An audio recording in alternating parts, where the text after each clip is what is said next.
Alright, check it out. We got a lot longer of a video than normal. We have a Sive stream that I did this past Sunday with John Grimm. If you're familiar with him, I've done a bit of work with him in the past, but we talked about art and graffiti and a bunch of different stuff. So I did a little upload here to put both parts together. There was a little bit issue with my network. For some reason it dropped twice, and so I had two separate videos for the stream, so I figured I'd combine them and upload them as one and kind of splice out the time where we were kind of just figuring out some technical stuff. So be sure to check out the whole video as well as John's channel, and this is hopefully going to be the start of re-uploading some more kind of podcasting style where we talk about art, make some art, and get some more people involved in some live stream stuff. So be sure to check out the full video and leave it on in the background while you draw yourself. If you have any questions or want to get in on the next one, hit me up with an email in the description of the video, and I'll send it around to people that have a good webcam and can chat about some art stuff for the next time around. So if you're interested in that, hit me up and enjoy the video. And we are good to go. Let me just get my Twitter back up so we can be sure to keep up with everybody that tweets at me. Cool stuff.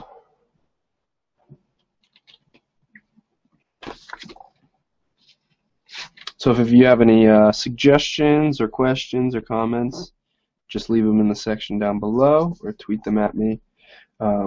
My Twitter's in the description of the video, so you can find it there. And I'll just be doing some drawing tonight. Might have a couple of people come on to be guests. I got John Grimm lined up, but this was all wicked last minute, so he said he might be able to get some time later on. So we'll see if we can get some other people in there. I did a post on Instagram, and a few people were interested, but everybody that I hit back never got back to me, because I know you gotta have a webcam and all. So we'll see if people end up coming through or not. But if not, you just got me tonight, and hopefully I'll give some better head time, lead time to you guys for being a guest or just showing up to these, because this was all last minute. I just didn't have anything else to do tonight, so I figured I hadn't done one of these in a while, so I'd do a little live stream.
Looks like we're out of frame a little bit. I'll move this closer to me so we can make sure that that looks good. So you guys can actually see what I'm drawing.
This blue's coming off weird, or it looks blue, whereas it's actually uh,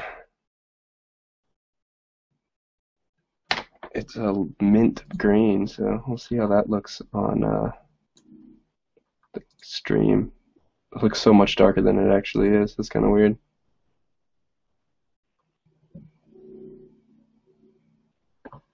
All right, we're gonna take a second to see if we can get John in here.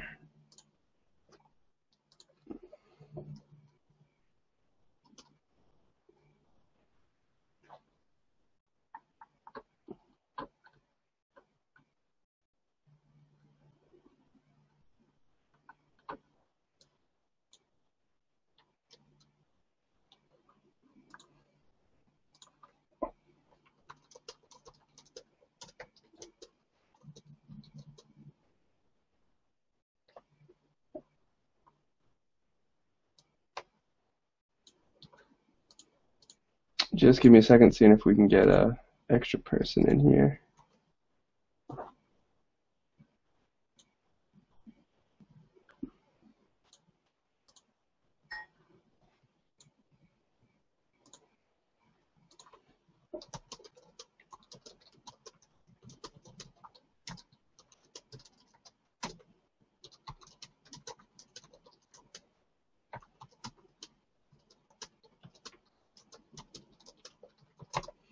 All right, there we go.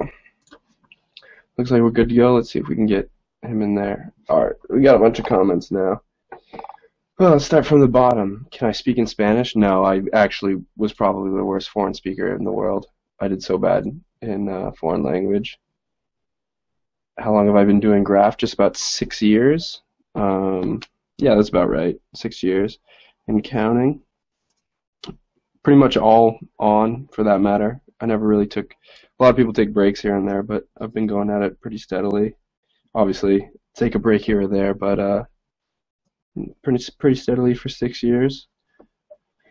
Please show tips on how to draw letters. I can probably do a tutorial on that later. No sense in doing it in the stream. Where can I get this sticker? This exact sticker, I'll probably be sending out in a trade, so you can't really get this exact one. But I have other stickers available in my store if you printed sticker packs and stuff.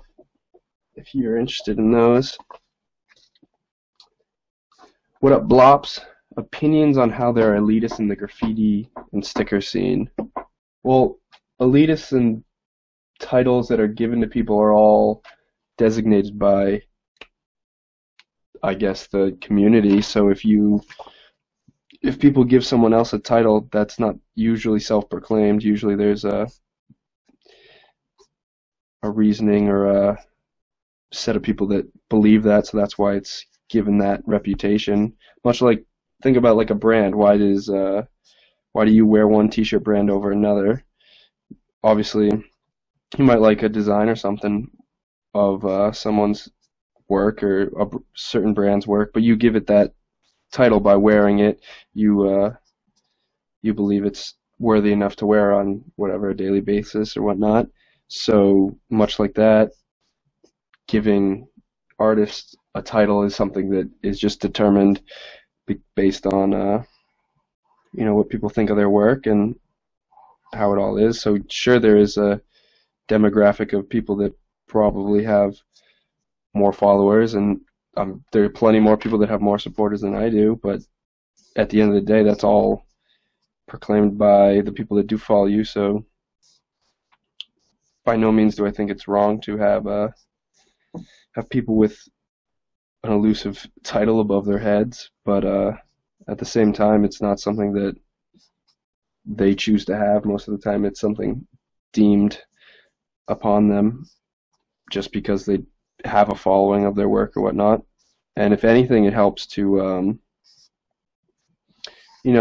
with a market that has a lot of people in it, there are a fair amount of, not strictly sticker artists, but graffiti artists in general. There are a lot of us out there. So when there's a lot of saturation and a ton of people doing it, when people do stick out, normally they are the ones that, rightfully so. Oh, Yo, We got John in here. Yeah. Hey, what's up? Just What's up, man? I think we both might be able to need to throw headphones in so it doesn't. Ooh, Or damn. We'll go if ahead you're and on the feed, just like turn down my volume so it doesn't like echo back and forth. I think it's good now.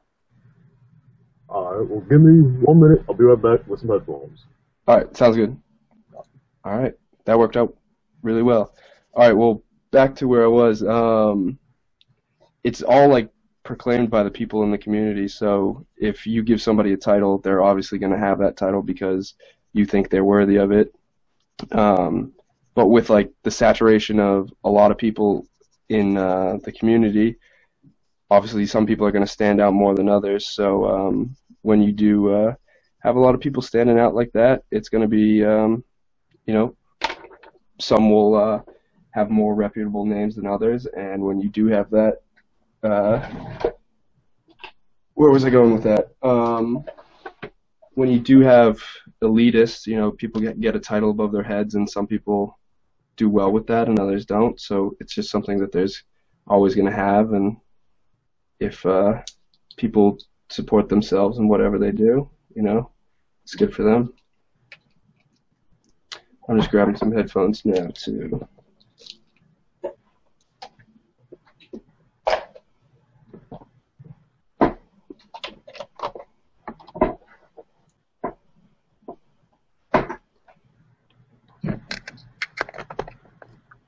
All right. Is that better?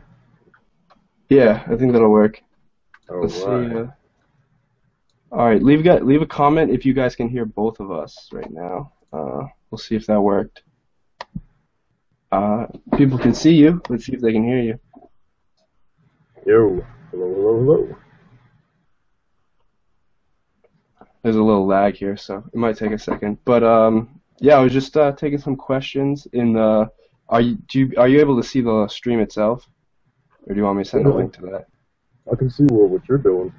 All right, I'll send you a link to like the stream on YouTube, and you can see like the comments coming through and stuff. Awesome. All right, it's in the group chat setting, like over to the right. Do you see that? Yeah, yeah, yeah.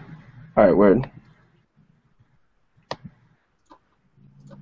All right, so right as you came in, I was going off on asking about.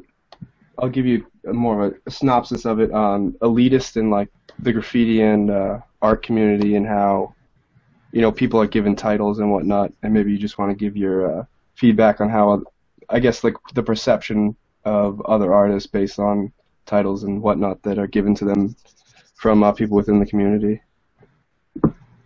My sincere apologies, but I gotta ask you to repeat that because I didn't hear a damn thing you said. All right. On video, the link was playing. Oh, okay, cool. All right, so the I was answering a question earlier, and it was my opinions on how the elitists are found in like the graffiti and the more specifically sticker scene. But just in general, how do you feel about how people are kind of given a title when they do have a large following and stuff on social media, and how that reflects in other people's perceptions? I don't know, man. I don't know. I think that's a. I think just for putting videos out and getting respect for that is a bunch of bullshit. Wait, am I Yeah. allowed to curse on here? Like, I don't want to be cursing if you, trying to No, make no, friends. go for it. It doesn't matter. It's all good. All right. Yeah, it's a bunch of bullshit. Like, I was actually thinking about this earlier today, and that whole entire topic right there kind of made me real paranoid in order to paint with other people, in order to go bomb with other people. Oh, yeah, I totally feel you on that. Yeah, it's weird because it's not something that just any graffiti artist can relate to unless you put yourself out there the way me and you do. Right, So right. you have these friends, you have these people that you knew from like back in the day before you started the whole YouTube thing, and once you start, you get a few subscribers and all that. They're all of a sudden calling you a king and a legend, and it's like, yo, I'm still the same guy. Like I'm not special. Like, Yeah, yeah, why are you treating me, like I put in that much work? So I think it's a yeah. bunch of bullshit. Getting respect for that type of thing, and people who let that get to their head are pretty much just fucking toys. Yeah, I've seen that happen, whether it gets to people's heads or just because there is like a username behind you, you feel so, I guess, just more open to voice your opinions, and not that it like gets under people's skin or it like really, it just isn't as genuine. I feel when people do just like praise you in other ways, when it's just like I draw on the internet and you can see it, you cannot, like it's up totally up to you. I mean, it means nothing in like the real world. Yeah, yeah, it really doesn't. It really doesn't. Oh, It's weird. I mean, like I don't. It's fun and I love doing it, but like just on my most recent video, people were. I kid you not, every comment was, "Oh yeah, you could have done way better," and like all this stuff, and it's like, well, sure I could have, but it's like that's what I came out with. Like obviously, yeah. I don't purposely like make a poor like throwy or like do whatever, but like it's just like damn, like literally five or six individual people and then threads on that. It was just like, all right, well, I guess I know how you guys feel about this, like. Right? And it like, yeah, it's like one of those things. It's like, all right, well, if I'll like post videos like this, like I know people are gonna hate on it, or like I could just not post them at all. Like, I mean, I've posted enough and gotten enough hate that I could care less at this point. But I just find it funny that it's like one of those things. Yeah, I don't know, man. People on the internet are so quick in order to go ahead and start judging things you do without Yeah, taking into consideration their own work and how that looks. yeah, It's like the shit that you draw today, you look back on it a week from now, and you're like, wow, that really sucked. hmm And that's the same thing with their own artwork. You know, they don't take that into consideration. That sometimes by the time we put out some of these videos, we're already looking back at that, going, oh wow, that kind of did suck. We don't need to. yeah, yeah. And it's like it'll forever live on the internet. So Yeah, if the comment doesn't come within the first couple days, it'll come 2 months down the road. So there's no way around that, and I subject myself to it. But I just think it's kind of funny that it's a double-edged sword. With they hold you on this high pedestal, but they're also the quickest ones to rip you down from it. that's 100% true. I didn't think about it in the words like that. That's very well put. I've spent a lot of time in this, so I guess Yeah, I've had a lot of time to think about why people instantly hate on me and then love me in the next second. word, word, word. How long have you been doing YouTube? What, like 5 years now? I've been posting since 2009, so yeah, 5 years about coming up Damn. this September. Damn, you remember the month too. Holy Yeah, shit. it was weird because I started on September 9th, 2009, so it was like 999. Ah, So gotcha, it just gotcha. kind of stuck out, yeah. Yeah, And yeah. then every like September I'll do like a same like kind of throwy or whatever in like the color combo that I did like my first video on, just to kind of, and that shows like progression, and that's cool to show people that like, yo, after 5 years, like this is where I've come. Like my first video, the quality was obviously terrible, the throwy was terrible. You didn't even like see the drawing throughout the video. It was just basically me sitting there, and it was just like, and now like the stuff is clearly better, but people still like to, voice their opinions as always. Oh yeah, definitely. But yeah, no, I like to use that as like a little time capsule video every year to just show that like, look where you could literally start from nothing, and I did not think I had an ounce of like artistic ability, and just a lot of time and a lot of dedication. I've come up with a little bit of a hobby that I enjoy doing. Yeah, that's the way to do it, man. When I first started, I sucked. I was horrible. I dug up some old sketches the other day, and I was just laughing at like the shit I thought that looked good, and like all this. So, what's your whole entire perspective on that right there about doing something today and years later thinking it's gonna suck? Like looking back on it and realizing, you know what, this wasn't as good as I initially thought it was. Yeah, that's kind of, I don't. It's weird to think about. Like, obviously, you do things in time and space that you think are like your best ability, and with art in particular, it's one of those things that you have to make what is deemed bad in order to hopefully make something good one day. And like, you're always improving, so it's weird. And I think that gets in a lot of people's heads, the fact that like what you're making right now isn't as good as the next guy's. But there's no way you're going to be as good as the next guy's without putting in like that foundation work. And I think that Yeah. deters a ton of people. Like I see people that are just like, they message me, and like you said, you had that video the other day, you had like 5,000 messages or something, and it's like I get that too, and it's all just people just like, hey, like how do you think I've been doing? Like what's my next step kind of thing. And it's like, just keep drawing. You got to keep doing it. Like, there's no way around that. And it's just like Yep. one of those things you got to just like keep at it in order to get to those next steps. So if you are doing something bad today, just try to make it a little better tomorrow. Good. See if we got any more questions. If you guys tweet at me or leave a question in the comment section down below, we'll be able to talk on the topic or answer it for you guys. Well, is there a way I could promote this, like through Instagram or something? Yeah, if you Shout it out or something? yeah, go ahead, shout out they can find it right off the channel page, youtube.com/Sive, or you could like tweet the link. You're on the Google Hangouts page, right? Yeah, I never use Google Hangouts. I came today, I saw 100 and something followers. I'm like, where the hell did they come from? I don't do anything on that. Oh.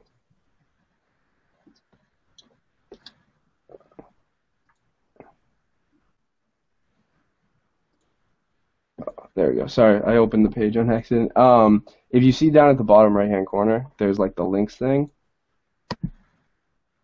I think that'll, yeah, bottom right-hand corner, there's the links right next to views. Do you have that, or is that just me? No, I think that's just you, man. All right, here, I'll email you link to the YouTube page, and that way you can, I guess, just copy and paste that to Twitter or Instagram. Yeah. It's a weird link, so I wouldn't even try sending that to you. I tweeted it myself, so you maybe just retweet it. That's probably a much better idea. Yeah, it'll be on my Twitter, so.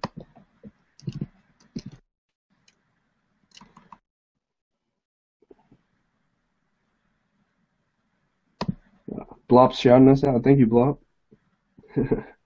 All right, cool.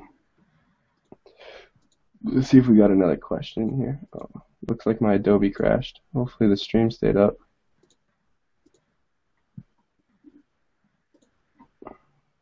Man, Twitter's another thing that Is it?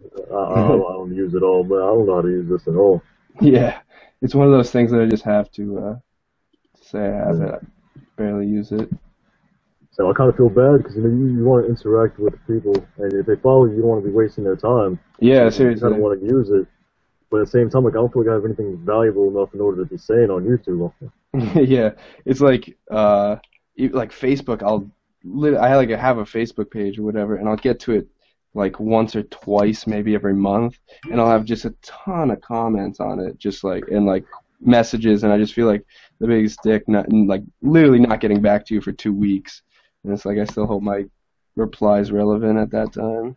Yeah, I feel like such an asshole sometimes, just for that same exact reason. Like on YouTube, people are like, "Oh, why don't you answer my email?"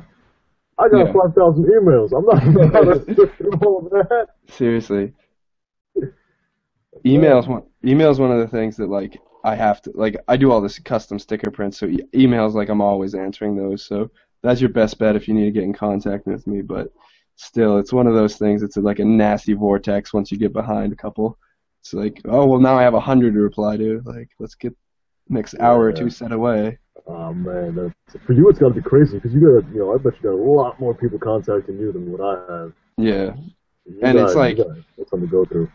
Yeah. But it's like, it's fine. I have enough time to set aside and make sure I get to everybody.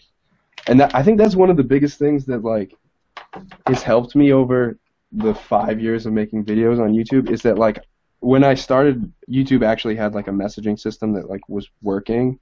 So I would reply to all those messages, and I would literally reply to everyone. And it was just like people were just like so thankful that I actually got back to them that it, I guess, stuck out enough to them. And I've just tried to keep that up. So if like people hit me up anywhere, I just always get a reply to them, even if it is a week or so late. Just because, if you had the decency to reach out to me, I'll give you my time of day to give you a little reply. Yeah. I feel the same way. I mean, I can't always get back to everybody because a lot of people want critiques from me. Yeah, you bit off a big bullet by doing all that. I'm like, I can't give everybody critique because I like to spend some time Yeah, giving yeah, make it people great worthy. information. Yeah, like if you're gonna come to me for critique, I want you to actually learn something. Right, right. So like when I'm sitting on 5,000 critique messages, I'm like, I can't do this for everybody. Yeah, I'm sorry. seriously.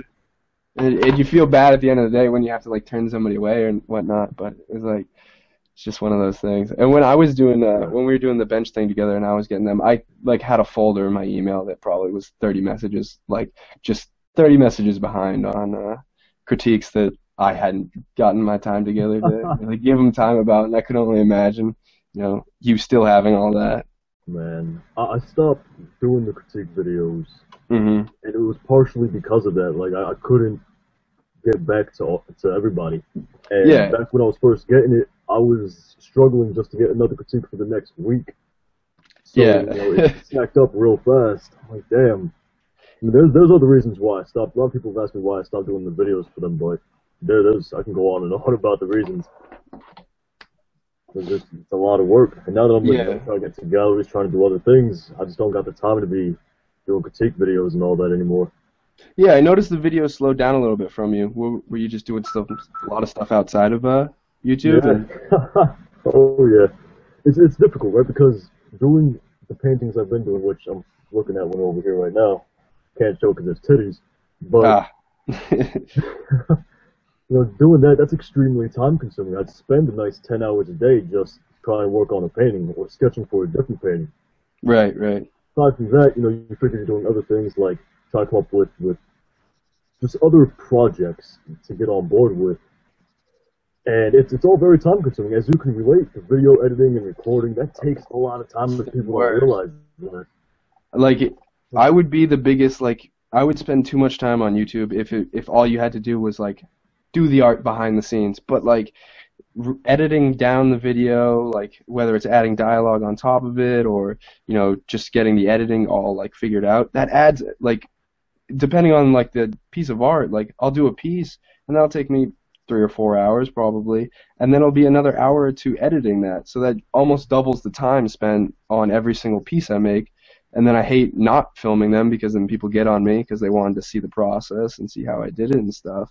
And it's just like as soon as you start uploading Yeah, videos, the time for each piece just it just it expands goes so crazy. much. Yeah, Yeah. it's a lot longer than what it normally takes. And a lot of people don't understand that part of YouTube and art making. Yeah.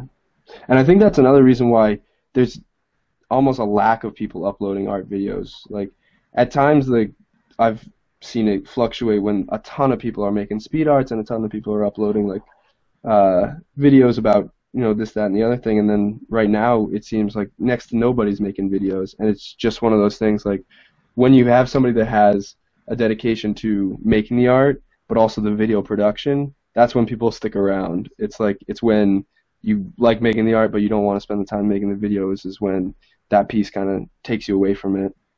Yeah, it's But it's luck, weird to find the balance. Like it's extremely hard to find the balance between those two things. yeah, I've luckily been able to, throw just about every type of art that I make onto my channel and it do pretty well. So I can't complain about that. But, other people, like your fine art stuff that takes twice as much time, 3 times as much time as every piece I do, that's that's killer because you can do one video for a full painting in a month's time maybe because you put 40 plus hours into that and you're not putting 3 pieces out a week kind of thing. So it's just like it seems like you Yeah, never upload, but it's like you're doing just as much art as everybody else. exactly. Like this canvas with the graffiti that I've been working on for the longest. I think I just passed 100 hours on it, not 100% sure, Jeez. and I still have a good 100 hours to go on it. Yeah. So it's difficult in order to paint and record all that. Yeah. Yeah, it's like what part of the painting's like worth recording because there's so much of it kind of thing. You Yep. you, you hate to leave out good parts, but like I'm sure there'll always be something that somebody else wishes they saw, but Yeah. That's part of the reason why I got the idea for the whole Weekly Whips yeah, yeah, series, because then I can show more of the painting process. right. And then Help. do one kind of clean cut final version of it maybe. Yeah. Yeah. Yeah. All right, let's see if somebody has a question for us to kind of shoot off about. Sorry about hitting you up so last minute with this. I literally did it last minute myself, so. Not a problem at all, man. I was free. I was chilling. Working with you. I started hard as hell. Working with you on those emails. Yeah, I figured, hell, screw it. Might as well hop on the live stream. Why not? yeah. I tried hitting people up on like Instagram and stuff, but nobody came through with like I like some people were like, "Oh yeah, let me do it," but I was like, "All right, do you have a webcam?" And they're like, "No." I was like, "Oh, come on, like, you expect me to, like, how are you expect to get in on this?" Uh, Yeah, thoughts man. on it? I All don't know. right. I feel like a lot of the people on YouTube fell off that would have came on the live stream. Like they don't make as many videos Yeah, anymore. yeah. Not. It doesn't help that I was like, I literally sent out the post like an hour before doing this kind of thing. So Yeah, yeah. this is all my fault too. All right. Cody off Twitter wants to know what are our thoughts on haters who just call everybody toys. You want to go first on this one? Yeah, sure. With the reference to toys, I think that's just like wicked played out. Like I'm sure everybody's heard it 1,000 times again, and I think it's just a quick, like, just like every other um, kind of like mean comment. It's just something quick that people say, and it just means nothing. I get it at least every video, like, Yeah, and I'm sure you've heard it plenty too, John. But it's one of those things that it's just like people that use that probably are in no place to say it most of the time, and I'm sure there are times when people are rightfully being, you know, toys, but I think it's a lot bigger than what most people make it out to be. A toy isn't someone just that is literally just bad at drawing. There's a lot more to it in my opinion. yeah, yeah. There's a whole lot more. It's in like the comment section. They don't really understand how to use the word toy. They don't really understand what it means per se, for lack of a better term. But they just go on calling people toys because shit, they don't know what else to fucking say in order to insult them. Yeah, seriously. And I don't know. It's one of those that like it'll always be there, and once you get in and around it long enough, you'll like me and John probably care less about it. Like it's just another one of Yeah. those things. I ignore those comments quicker than like people that comment first on my video. So, That's just funny. Yeah, so the whole toy thing, like that doesn't even bother me at this point because, like you said, you get so much of it to the point where it's just like, all right, the first few times it happened, I was feeling some kind of way. I was like, damn, why you call me a toy? Like, be more specific so I can shut you up. yeah, seriously, like come at me with something real. Let me find out like really why like you're mad. And then you go to some of these people's profiles and you see that they just start doing graffiti or they themselves a toy. It's like, all right, man. You see that enough times, you Yeah, get past it. It's like, all right, people call me a toy. It's gonna happen. Doesn't matter. yeah, and I just hate that when people are fresh off and maybe they are doing something that's like not cool, and people just do jump on them as toys. Then they're quick to like, all right, people don't like what I'm doing here. I'm gonna quit. You hate to see that someone that maybe had potential or maybe could have been, a couple years down the road doing some really cool art, just kind of quit off just because people were harsh on them. And it's tough, but like, when you give somebody so much shit right off the bat, obviously they're going to be way less like open to keep doing something if people are straight up hating on them.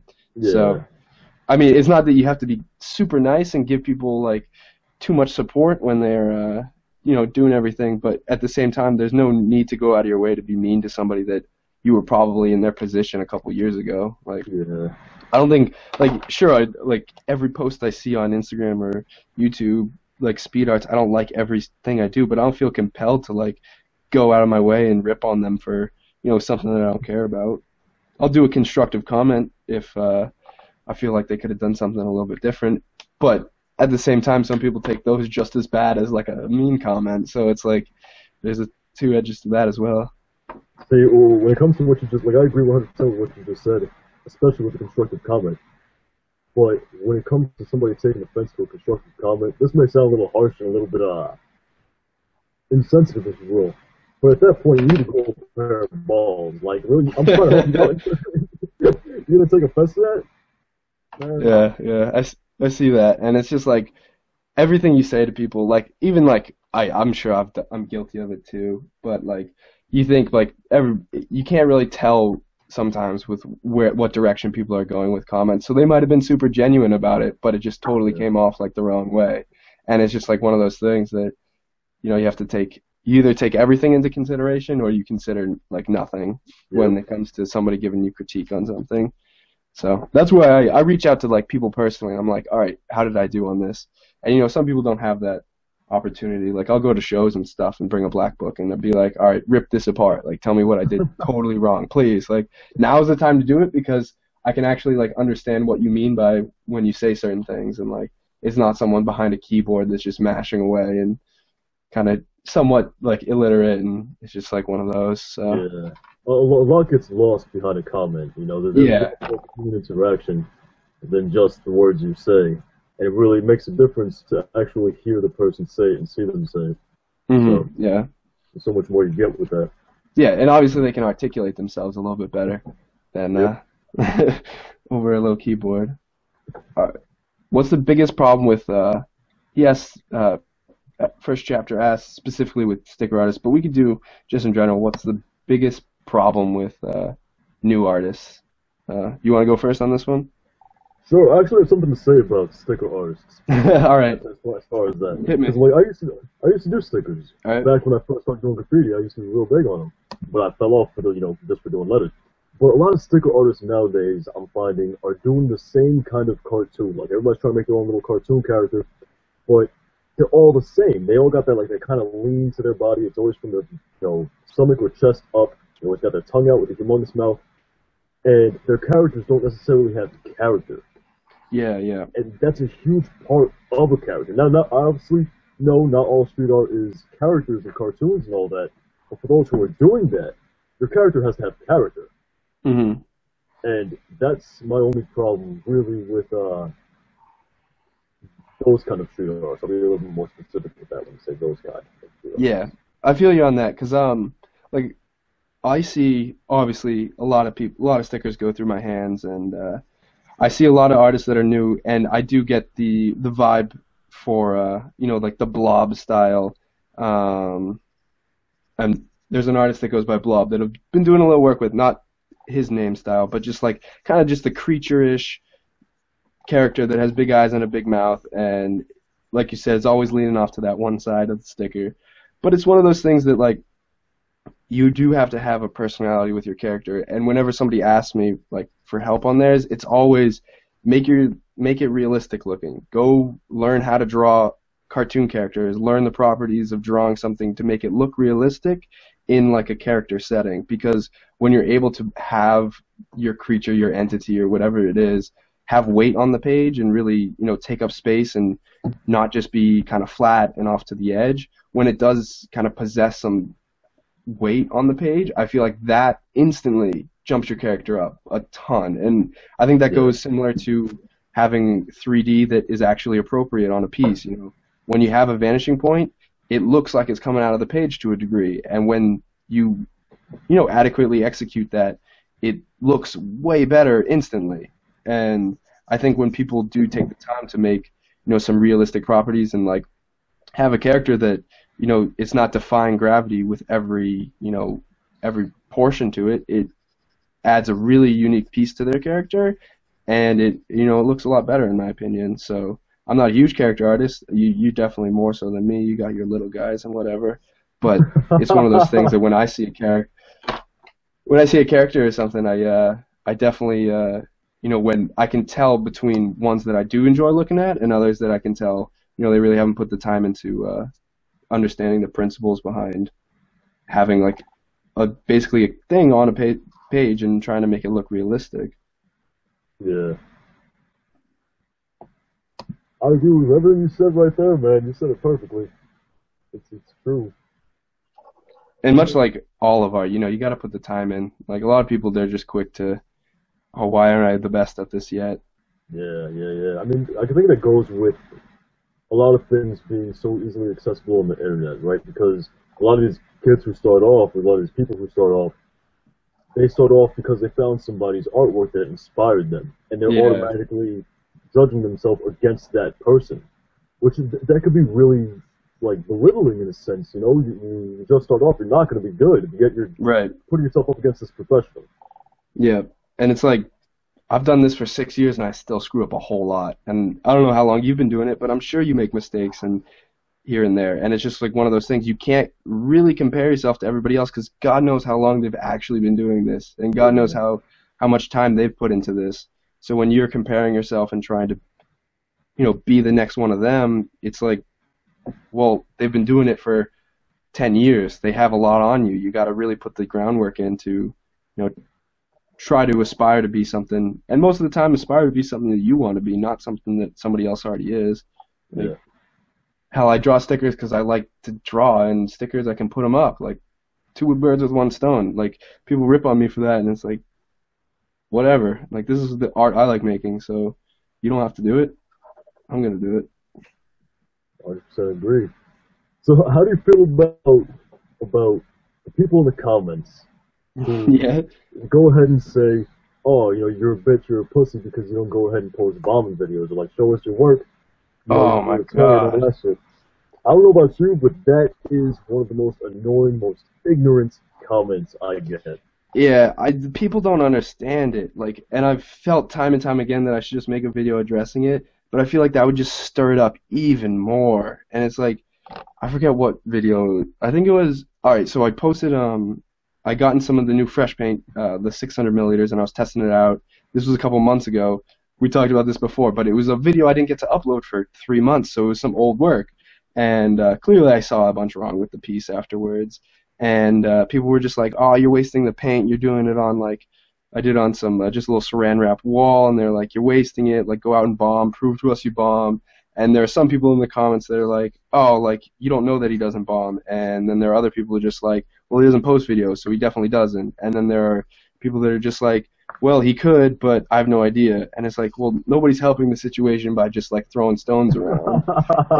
And it's just like, well, I don't have anything to prove to people on the internet. Like, graffiti is one of those things that's like, you can look at pictures online and everything, but there's so much more to it on a personal level when you go out and you actually see work and you go out and you go to art shows or whatever.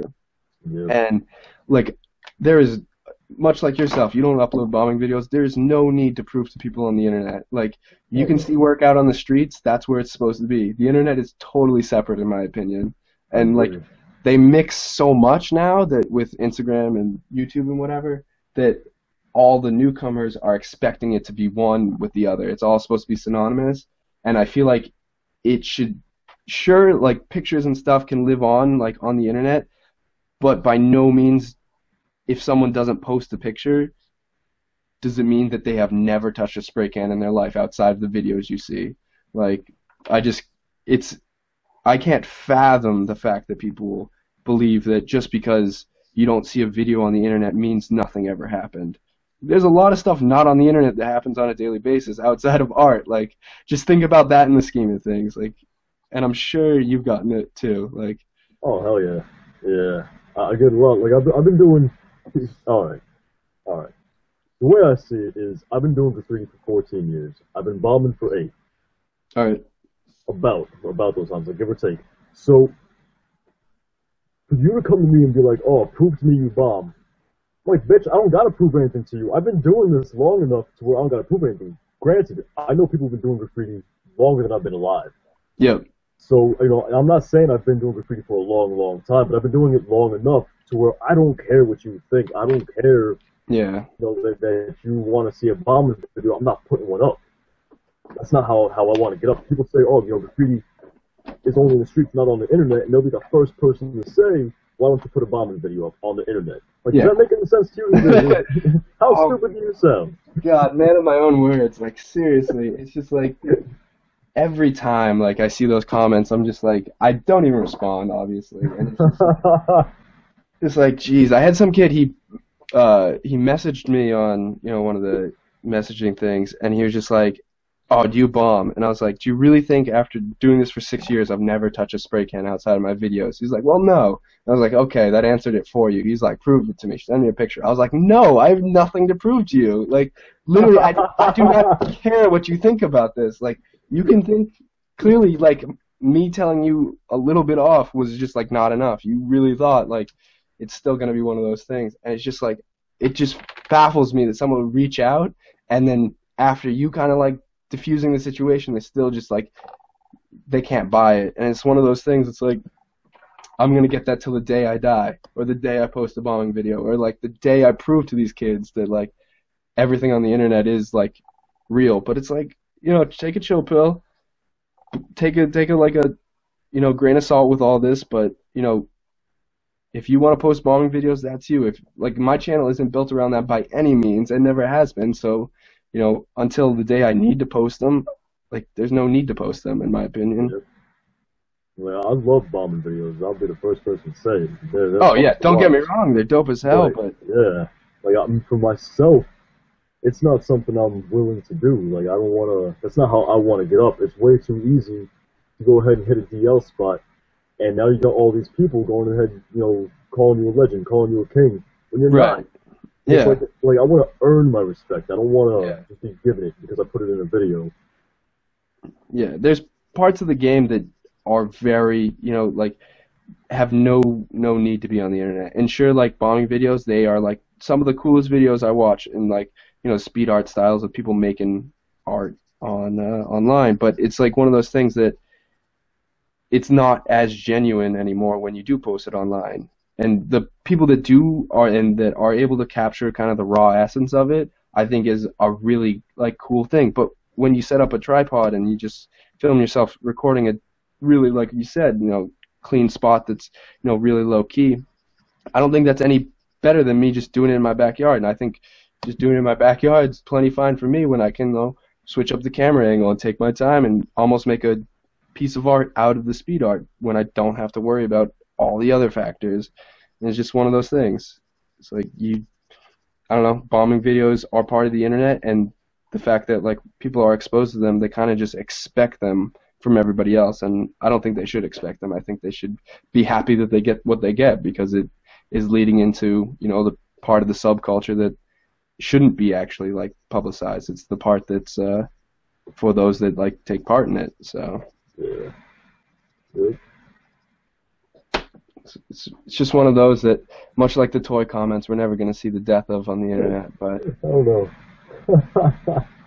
No matter how much you try to put light on the situation, yeah, you're gonna get the same comments. yeah, It doesn't fail. At the same time, I'm grateful people are watching my videos, even if they don't like it. It's like, hey, happy I was able to consume yeah, audio today. yeah. And it's like people like hate on what we upload or whatever, but it's like, well, if I don't upload this, like you're never going to see stuff like this. So you got to be happy for what you get when you do get it, because a lot of time goes into this shit. Yeah. About how much time would you say you spend recording your video? Like just on the recording, not on the editing, not on the art, just recording. Just recording, geez. I have my most recent piece I did. It was like 3 hours of footage, and that was after stopping the camera at certain times and just drawing without the camera going because I didn't want to have too much footage at the end. But it was so much footage that I ended up my like editing software speeds it up like 1,000 times, and it was still too long. Like so I sped it up, and it was like a 10-minute video still. So I was like, well, shit, like I don't want to cut all this out. Like Yeah. it was like each component, because I had a bunch of like variations. I was using a bunch of different supplies, so I wanted to show like each kind of step of the process. So I ended up having to like re-export it again to get it down, to a more manageable time frame. So I think it was I did 1,000 times on the first time I exported it, and then I did like another 300 times faster. It was just like it looks like I'm on speed. Like I've never seen a speed art this quick, and it's just like kind of unnecessary at a point, and it's just like, Yeah. jeez.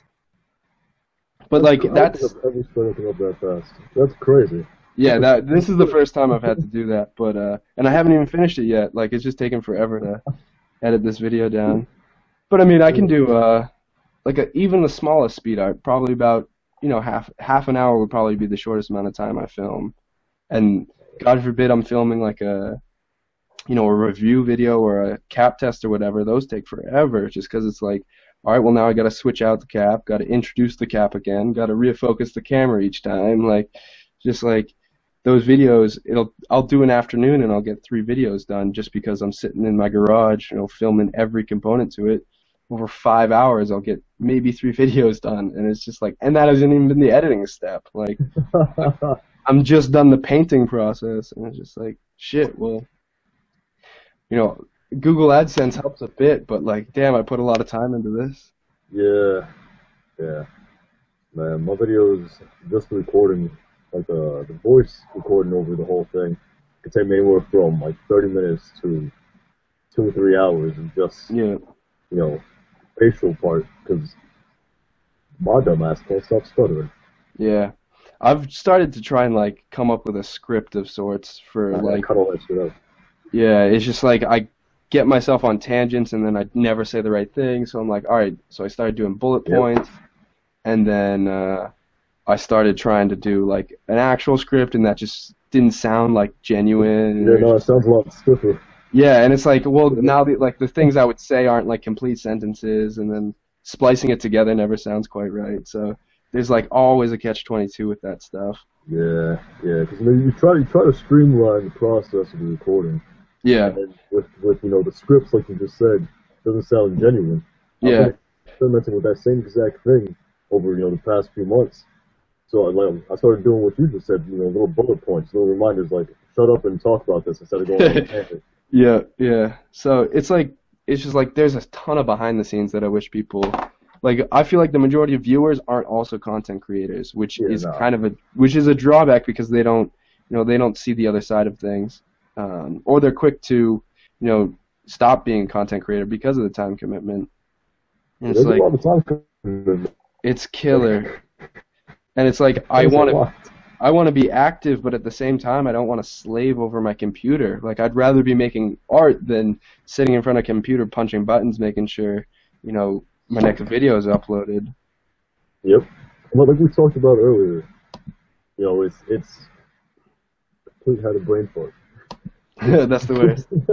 it's a shit ton of time. It takes a lot of time to do this, and there's a hard way to find a balance between it. It's Yeah, not definitely. easy to find a balance between the two, video creating and art creating. So Yeah. And it's one of those things that, like, you know, I love posting videos. I love, like, getting people together over, like, a commonality, and it's nice to do that all. But at the same time, it's like I think I posted 5 videos last week, and it was just like I literally had to sit down and set aside an hour or two a day to edit those videos and make sure they get where they need to be and get on track with everything. So it does take a lot of time, and I'm fortunate enough this summer that I'm able to just focus on all the YouTube videos and all my custom printing stuff. That's enough work for me to not have to take a side job as well while I'm off of school. So I'm more thankful about that I've been able to, really put 100% of my time towards this, which is not which is unfortunate. More people don't get that opportunity, but I'm really trying to make the most of it and posting 5 videos a week, like I said, not slacking around. well, you doing that 5 video a week thing, man, you damn well earned it. As far as Yeah, not taking up a side job, like shit, you worked hard for it. yeah, seriously. And it's like one of those things. It took me 5 years to build my channel, and people are just like, "Whoa, oh yeah, so here we go. How do we get our name out there?" That's another question. It's one of those things. It's like time in is time out. When you put the time in, you make good quality content. People follow, people respect it, and like by no means am I the best artist on YouTube. Like by no means. Like I'm probably lower man on the totem pole compared to a lot of these people that I see out there. And it's just like I put the time in, I got a strong fan base. You yourself have a great like fan base going. And it's like one of those things when you do put out quality content, like people follow and it doesn't really matter about your art at some point, which is almost unfortunate because, Yeah, you know, it's one of those things that people determine what your content is worth almost. Like I see a lot of people put like crazy time into editing videos and yet they don't get like the same recognition that I think they should. And obviously I think other channels and like whatever are more appealing to me, so I think they should be more popular, but not everybody sees that, so then they don't get that opportunity. And it's kind of unfortunate that the same people don't have the same chances just because like YouTube algorithms didn't get them on like the related videos, and they didn't get people to click on them, kind of thing. Yeah, I mean, it's hard getting your name out there and building the fan base. It's nothing but a shit ton of fucking work, Yeah, nonstop. and So, it's go continue. ahead, go ahead. It's with the whole like if you're wanting to produce content on YouTube, the whole entire YouTube algorithm may not help. Like it took me a year in order to get 100 subscribers. Yeah, 1 year to get 100 subscribers. Like, damn, that's that's slave work right there. yeah, and it's like I also see people like trying to make trendy videos or whatever. Like I had a couple like popular videos when I first started, but that didn't translate by any means to like actually loyal subscribers. Like there's a big difference between people that watch your videos on a daily basis and people that just subscribe to and are an extra number. Like I don't like I've 27,000 subscribers. I don't nearly get that on any of my videos. Like I'll be lucky if I come out with 3 or 4,000, and God knows if all those people are subscribed to me. So it's like Yeah, it's one of those that you could have more subscribers, but it's how engaged that really makes it important. And then even if you are popular in the minds of those people, how does that translate? Like, by no means do I get recognized for my work outside of YouTube. Like, I would never have a chance to put my work in a gallery space at this time. Like, well, you, in being recognized, you don't show your face. Like, how's it yeah, supposed to that too. But like, it's like, it's like just, it's just one of those things. It's like, within it itself, you're popular to other people, but in the day to day, it means nothing. Like I just do this because it's fun. Like Yeah. I'm sure you just enjoy posting stuff on the internet too. Like there's no like end goal in sight. Like I don't know. I mean, I definitely have some sort of goal. I wouldn't say an end goal, but I do definitely have some kind of goals for posting, videos on YouTube. But like you said, it's all got to be for the fun. Yeah, If you're not finding it fun, you're not gonna put your all into it. And you're not gonna keep up with it. You're just gonna stop. So yeah, you definitely got to keep it fun for yourself. yeah. And however you find that, like God knows how, I got to be some kind of crazy to be posting this like 700 plus videos over the past 5 years. Like Oh yeah, there's no way to do that and be sane. But it's like it just takes I don't know time and place and the right person with the right capabilities and putting the time into you know not even find a following, but like when I started making videos, there was probably 5 or 6 people also posting videos. Like there was no sense of uh, art or sticker art, even specifically community on YouTube, and it's just like building a niche is like if you're doing something, like obviously other people probably in the world are going to be doing it. So if you build a niche environment around that, like people will come, and if you're able to kind of harbor that and create like a healthy environment, more people will be apt to make videos, and if they like your stuff, like by all means they're going to support you.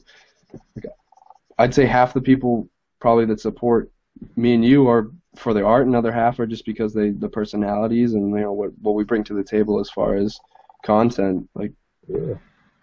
which is kind of weird to think about. There's there's a lot of weird when it comes to YouTube. Yeah, I'm sure you've got a few subscribers off your deep voice, like Mostly females, but yeah, I've yeah, got a dude, few. I'm gonna be real. I did not buy it at first. I was like, "There's no way this dude's voice is that deep. It's got to be something else." It's just like, I oh my didn't god. buy it. I don't. I know it doesn't fit my body at Not even all. that, not even that. I was just so Like, surprised. I was like, "Oh, what is he recording on?" And I remember you got like another camera or something the past couple years, and I was like, "God damn, it's real! Like, there's no way around this. He doesn't kid." that's some funny shit. I get comments on that every single day. Like some guys, like, oh, you're trying to act tough with your deep voice, and I'm like, nah, man. Like, Your voice doesn't trust fit my me. body. Yeah, seriously, that's funny as hell. Just like, uh, and I love it that like people, there's banter like that in the comment section. Like, that's the stuff I do like about YouTube. Like, as much as it does suck with people just ripping other people apart. There's good fun with to be had with comment sections Yeah, and definitely. interacting on that level. Yeah, man. You know, it'd be, I don't know, it'd be obviously too much to ask, but it'd be really nice to have the comment sections full of people that didn't tear one another down. Yeah, yeah, Like if you just had a community of people that were focused on helping one another and just bringing one another up, I think yeah, the community would be a shit ton better. And that goes for any community, not just graffiti or street art. That goes for anything. yeah. There's no need for all that negative shit. Yeah, and I feel the negative shit always stands out way more, which is like the really sad part. It's like, and it's one of those Yeah, things that I feel like graffiti in particular, it's a flexing contest with everything. Like you want to be the biggest guy, you want to have the best work, and I feel like it just kind of YouTube doesn't help that in any sense. Like people just nah, try to, show their thing and do their stuff as publicly as they can, and it's too bad that it does. I'm sure it deters people. Like I know, I remember on my first video, like the description of the video was like, "This is my first throw on YouTube. Please don't hate on it." Like that's how fearful I was that like people were just gonna rip me apart, and I'm sure people did. God knows if they. Like, I don't even remember by now like what happened with that, but it's one of those things that if uh, if you are kind of subject to take that stuff to offense, like you're never gonna last, and it's too bad because I don't know. I put my chin up and was just like, all right, whatever. Like, you're a guy on the internet. You could know more than me, or you couldn't. Like, if the comment doesn't seem constructive in any way, like it's totally disregarded, and you don't really like. You're just another user. You don't mean too much to me if you're gonna be mean and offensive over the smallest stuff. yeah. I feel very similarly about that. Like I'll see a negative comment, someone's like, "Oh, Grim, you suck, you're a toy," and all this other shit. And I'll look at it, I'm like, all right, let me reflect on myself. Is what they're saying true? Like, does it hold any facts behind it? And if not, I just discard it. I'm like, all right, Yeah, not everybody's gonna like my work. I know I'm not a toy, so that's the end of that. yeah. And keep it moving. And touching on the note with like getting your name out there and stuff, leaving your YouTube channel in the comment section of a video never does anything. You must get a lot of that. Oh my God. And it's like most of it gets flagged for spam automatically, which is kind of nice. But it's like people are just like, "Oh, check my channel out and stuff." And it's like I don't think I ever posted that in a comment section. If you're going to post like a comment and you want like some positive, maybe positive feedback on your channel, post a constructive comment about the current video. Like that's what the comment section's before. Like it's designed so people can talk about the video they're on, not try to take you to their channel. So if you post a comment and you're like, "Oh, dope color combo," or if you throw an orange in there, like it would look cooler, kind of thing. But like people are just like, "No, link to my channel right here. Like check it out. My speed arts are cooler." Like, damn, I don't think I've ever clicked through to one of those. And It's, no, that doesn't work. And like you said, it gets flagged immediately for spam. yeah, and it's like So YouTube does it for me, so I don't even have to worry about it. you But know, it's I gotta say this because maybe the guy's watching, but there's one guy who I want to email back. Like I want to talk to him, yeah. and he keeps telling me he's like, "Oh, Grim, why don't you answer my emails?" But YouTube guys comments, and I have no idea Oh, why. I'm that's the like, damn. worst. I get those sometimes. Yeah, it's got to be a setting on their page because most of the time I see it, it's like a personal kind of like name or something, Yeah, and there's no reply button. Yeah, and so what I'll end up doing is I'll leave a comment in like the entire comment section with their name in it, and I'll be like, couldn't reply to you, but like if you see this, like here you go. I don't know why they do that. Like it shouldn't be an option never to be able to reply to somebody. Like what yeah. security feature does that? I don't know, but I feel like such a dick. He's like, "Oh, Yeah, what's my yeah. email?" I'm like, I don't know how your YouTube name and your email are two different things. Like, I don't know what Yeah. to look for. Yeah, that's the worst too, when people have like six different names on the same, trying to be the same person. And you're like, oh, I was talking to you, but I totally forgot because, you're under nine aliases and they're all like different media accounts and whatnot.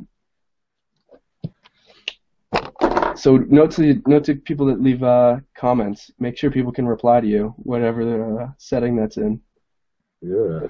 because it doesn't help either person if you can't reply to somebody. Well, may I address one of the questions that somebody asked in Yeah, your go for it. chat here? All right. We have I can't read these guys' names. We have Wow and Hunter, who asked pretty much where's the bench. All I right. pretty much talked about this a little earlier in the stream, but for people who are just joining, I've been working a lot on my traditional paintings, and if I don't do the traditional paintings, then I don't have any content to bring out for you guys. And when it comes to the bench, it's hard to both editing and painting are very time consuming, and I kind of need to paint like that takes priority. So, seeing as both time consuming, I can't really balance the two. Now that the bench is gone, it'll be back, but you get the point. Enough said on that topic. Right. And you had kind of mentioned before that you were doing you were trying to put some work in gallery space and stuff. Maybe Yeah. talk about what you've been doing behind the scenes. Oh man. Well, for the past 4 years, I've been trying to get into galleries, and for the past, I'll say 1.5, 2 years, I've been getting literally laughed at by some of these galleries. It's Oh, been extremely hard. So once I was able to afford, traditional paints and canvases and all that, because at one point I couldn't afford it, which is why I did the digital paintings. Once yeah. I've been able to afford it, I've been trying to knock out the traditional paintings, which is what I'm currently doing. I'm trying to do these oil paintings so that I have content to put into galleries because they don't want digital paintings. So that's really what I've been doing. I've really been doing a lot of traditional stuff. I'm trying to mix realism with graffiti. Okay. Like, you have your typical three-dimensional graffiti, but I was looking at three-dimensional graffiti, and it doesn't necessarily take realism into consideration, although it's three-dimensional, which sounds, Kind of doesn't sound contradictory. right. Yeah, it sounds Yeah. contradictory. But they just take form into consideration. They don't necessarily take perspective Yep. or anything like that. They also consider lighting, of course. But I'm trying to, make two-dimensional graffiti look three-dimensional. Okay. What the traditional painting with the girl and the graffiti is demonstrating. I like that. Yeah. That's what I've been focusing on lately. And you're obviously putting in work with that, so. Yeah. I wanted to do, a painting of some boobs just because I can't show that on YouTube. Do you, But do you really get flagged for that really quickly? yeah, when I first started my Do you get YouTube flagged channel, I for used to draw. editing nudity? Yep. Damn. That's why I I've censored never. the painting because I got flagged for it. Yeah. Yeah. I guess that's a note to self because I've got a live body painting video, but I, much like you, have taken that. I haven't been able to upload that just because fear for copyright, or not copyright, but age gates and stuff. That's too Yeah. bad that I'm sure. Which sucks that there's like another website, but Vimeo, Yep. yeah, I'm sure that has less requirements because that I think you can get away with music and stuff even on. So I'm sure they'd be more open to if you wanted to put a more explicit video on there. I Well, it's weird too because I watch a lot of gameplay videos when I paint, just yeah have something in the background, some background noise. And in these videos, you do have nudity in like gameplay videos, and that's perfectly fine. Like they don't flag those. yeah So I wonder if it's something about how it's presented rather than yeah what it actually maybe is. maybe. And it's too bad because clearly you're not doing it for the views because it's a piece of artwork. You're making a piece of art. Like Yeah. in no way are you trying to get away with being able to show some teenagers' boobs on the internet, which is it's just a shame that you're getting flagged for something that's very constructive and a good use of your time and a piece of art at the end of the day. But YouTube sees otherwise. Yeah. I guess I can see where they're coming from. I mean, it is their website. They have, I guess, kind of a direction they want to keep their website in. And if they don't Yeah, want boobs and penises and asses on the screen, then I guess you can't exactly do that. yeah, you gotta abide by the few rules they set. Yeah. But I mean, at the end of the day, it's you can't do much about it. I feel that's the one downside to YouTube. I feel like there's no way to get anything changed, like or like I wouldn't even know the first person to talk to if I had like an issue with YouTube. Like I would never know where to reach out, and it's just like I feel like as a content creator that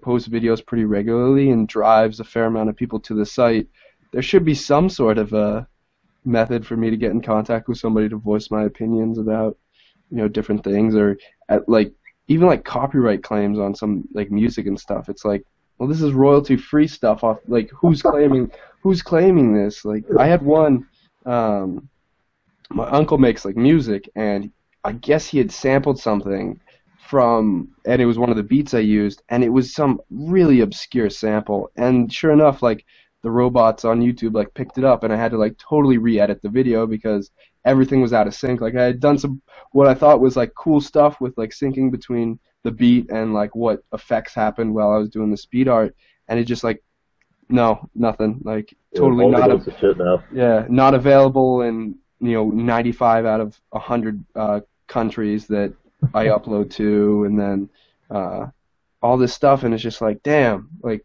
why couldn't I have known that ahead of time? And like I've used this song before, why is this all of a sudden a problem?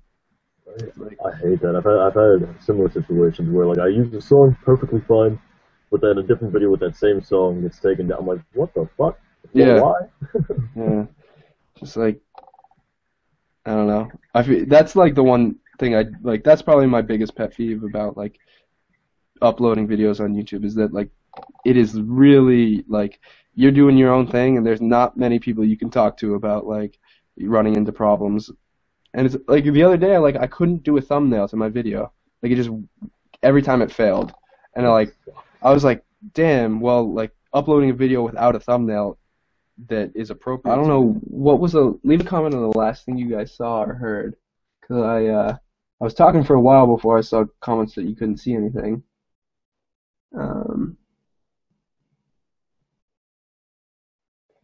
which stores do I prefer buying supplies from? It honestly depends on what I'm buying.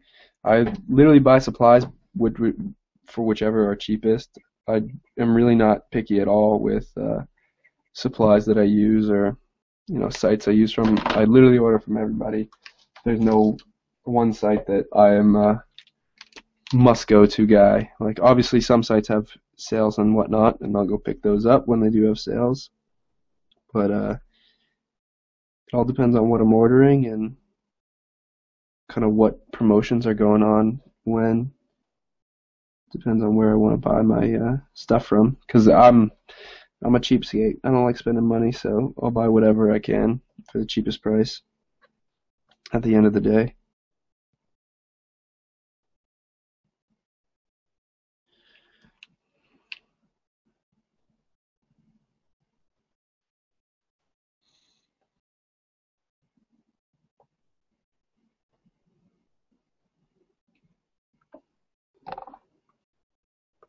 All right, John's having trouble joining back in. Let's see.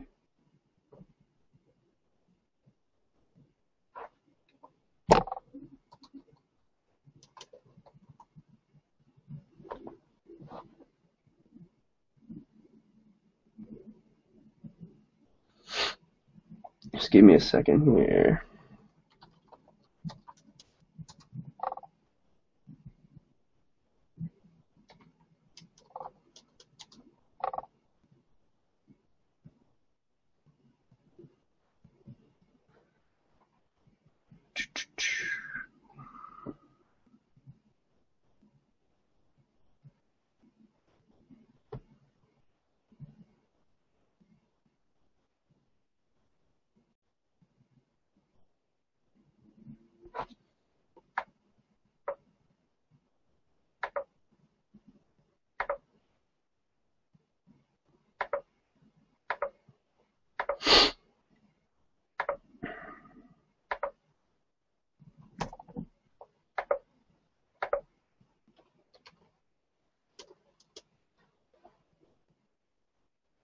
Hmm.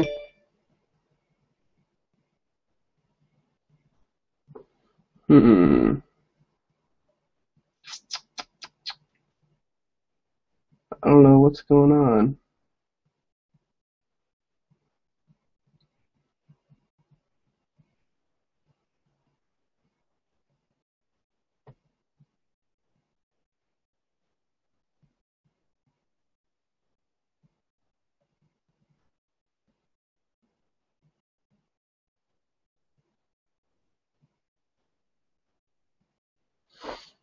This is annoying. Can't seem to get John back in here.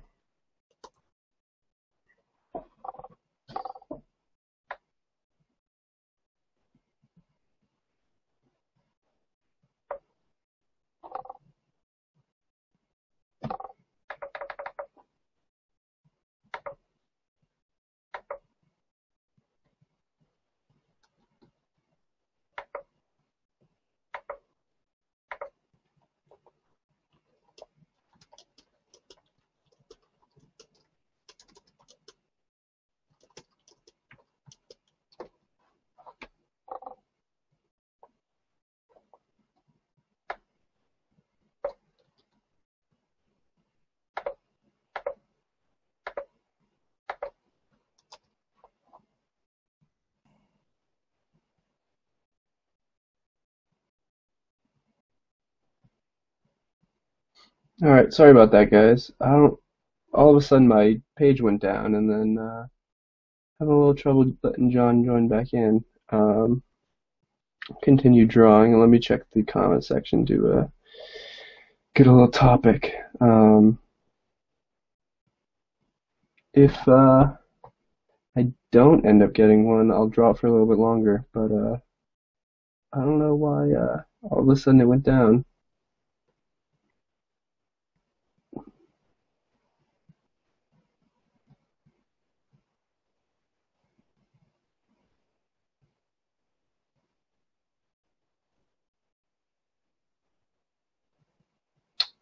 Okay, let's see.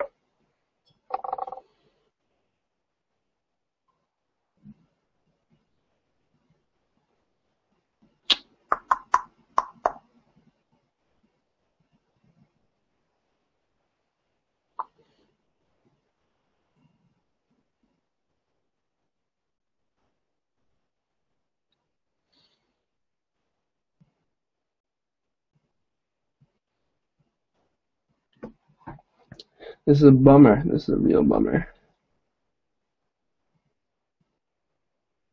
Alright, I guess I'm gonna draw for a little bit and see if we can get John in here. Hopefully it works out. God knows how I'll fix that problem though. Never happened before.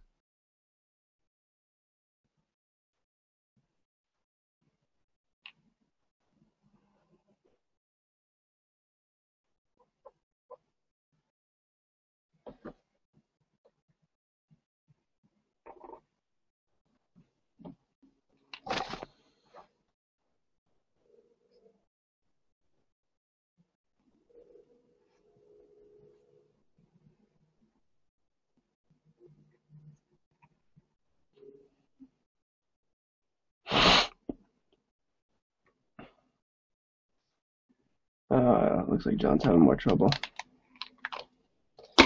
Alright, doesn't look like we're going to be getting him back in here. I'll draw for another 20 minutes or so, and yes.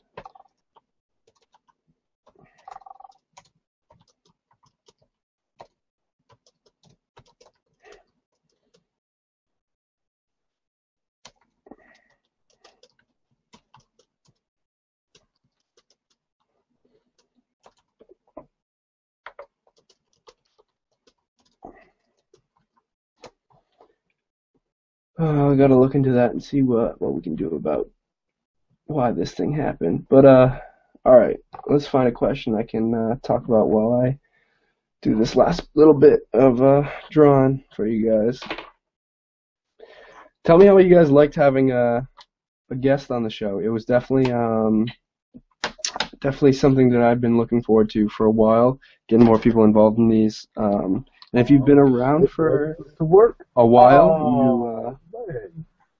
you may have been familiar with the series I used to do called Behind the Art. It was like a podcast style. We streamed it a few times. It was like a podcast style, just art talk with 3 or 4 guys. We have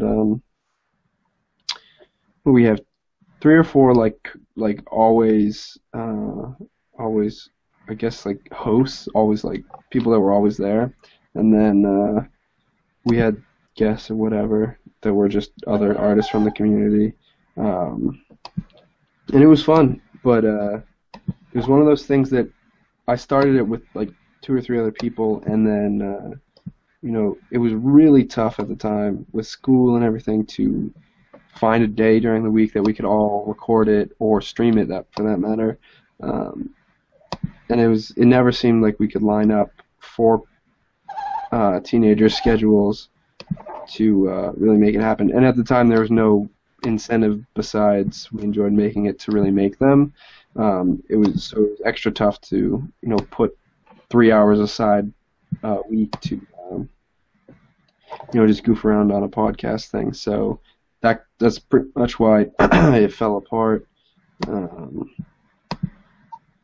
So we stopped doing that, but I hope that these streams could kind of give life to that again. And tonight was a good homage to having guests on the show. It was a lot of fun, not only chatting about stuff, but I definitely like to have more people drawing while we do talk. So I literally hit John up at like 7:45, and I was like, "Hey, you free at 8 to do a show?" And he was like, "Sure. Like, give me a sec to get myself together and get a webcam going." So he was great to have so last minute. But hopefully I'll be able to set up some time ahead of time and get some of you guys.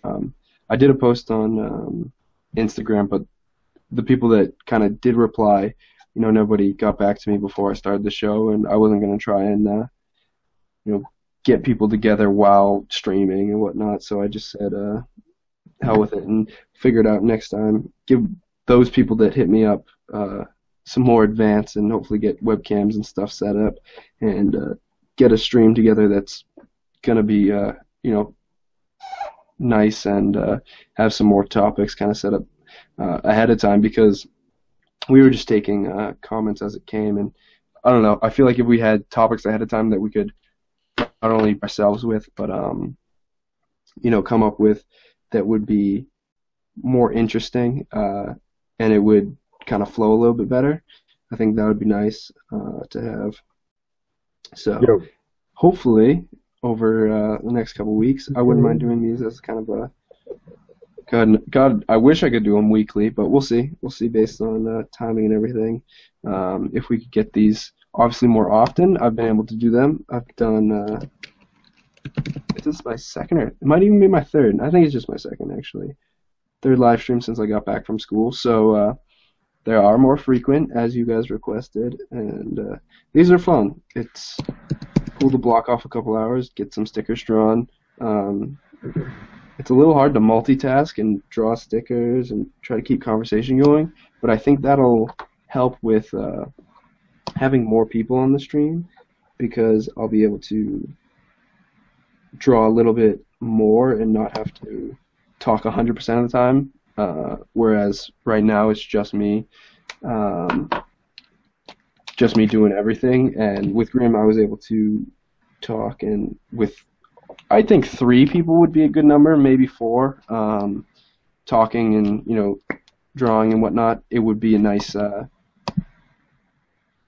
opportunity to get a good amount of good art made, just because you don't have to solely focus on the conversation, but also you don't have to solely focus on the art. So I think that would make for probably the best case scenario, and hopefully I have the time and the resources to do that. And it's one of those things that it would be nice to get a range of people in here. First chapter was going off in the comments, so I'd love to get her in here. She's always posting videos and stuff as well. She was probably having the most part of the conversation from the comment section that I've ever seen on a stream. So I'd love to get these going with some of those people that obviously are participating in the stream, but are pretty much as in depth as we are, but from the comment section. So I'd love to get you guys involved more so that way, and hopefully. Oh shit, John's back. Yeah, Muted my man. thing. Can you hear One me? second, buddy. Yeah, dude. I I've was been reading the back comments and for just like five going, minutes. oh fuck. I wasn't gonna interrupt you during your speech. I was I like, had oh, just let him talk. I had taken my headphones out and just muted my computer. It must have literally been as you joined because I heard it was like echoing a little bit. I was like, oh shit, like let me turn my just computer off. It's just gonna be me. All right. Well, we had a little hiccup there. I think it was on my end. I have no idea. I'm the one who couldn't join again. Kept telling me to go screw myself. No, it was like as soon as you kind of like froze and then it said you had left and then it said I had a connection error and then I guess the stream like pretty much went down after that because everybody was like it's just like black, so I had to start the thing over. But yeah, sorry if I was talking and you were just laughing. Yeah, I Honestly, was just laughing. I was just reading through things and then I see oh he's back and I was like oh shit. 5 minutes ago was when that came through. Good thing. Good thing. All right. Well, God knows where were we when we were. Man, I have no idea what we were talking about. Damn. All right. Well, let's see if we got We something. got some hand style questions though. All right. Yeah. Go for it. All right, killing rats. So you guys have any tips on how to progress with hand styles? Anything that would give motivation and help with progressing? You got anything on this? Sure. Hand styles are definitely something that you can't pretend that aren't around. You have to be good at those. As much like everything, it's one of those that I feel like I've slacked off a lot on, and more recently I've definitely tried to up my game on them. And I guess my biggest suggestion is I think structure on a hand style is maybe even more important than structure in like a throw in a piece, just because it is like really simplified down for the most part. And Yeah, structure's all when you you got in don't hand have style. the structure is when you really lose legibility. And I think if you're able to couple like the structure, a good structure with some interesting like flares and like you know I don't even know what to call them, just like extra pieces, little embellishments. I think that's when a good tag comes out. But I also feel like tags do not have to be super elaborate. Some of like the best tags are really straightforward, and then maybe like the underlines and the arrows and stuff they add on top of it really what makes it pop. But the letters themselves are pretty straightforward, and I guess just having a really good foundation with the structure is never a bad thing. Yeah, yeah, you pretty much hit the nail on the head. I say keep it simple. Now, I'm not the best when it comes to hand styles. I pretty much, you know, learned them, mastered the structure of the alphabet, and went from there. But definitely keeping it simple makes it so much easier to learn the actual structure. And seeing as hand styles are the most simplified form of graffiti, all you have is the structure. There's nothing else to it. Yeah, So, that's the most important part. You got to have that structure. If you don't have it, everything else falls apart.